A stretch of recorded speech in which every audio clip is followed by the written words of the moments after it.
In this tutorial, I'll show you exactly where to find and how to use the mind map feature in NotebookLM to visualize your research.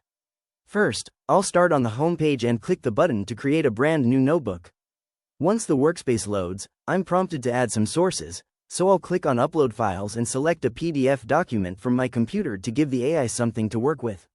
After the file is uploaded and processed, the main chat interface appears with a brief overview of the content I just provided. To find the mind map, I need to look over to the right-hand side of the screen at the Studio panel.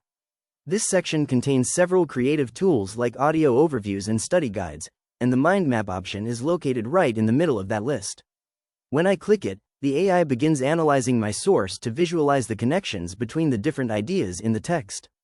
This is an incredibly helpful way to see a high-level overview of complex topics and how they branch out into specific subcategories.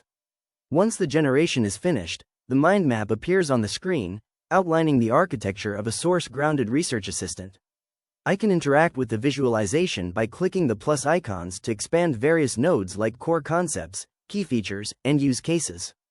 Essentially, the AI identifies that NotebookLM uses retrieval-augmented generation to help users organize research and create media. It highlights how the platform supports various file types and serves diverse roles such as students, professionals, and content creators.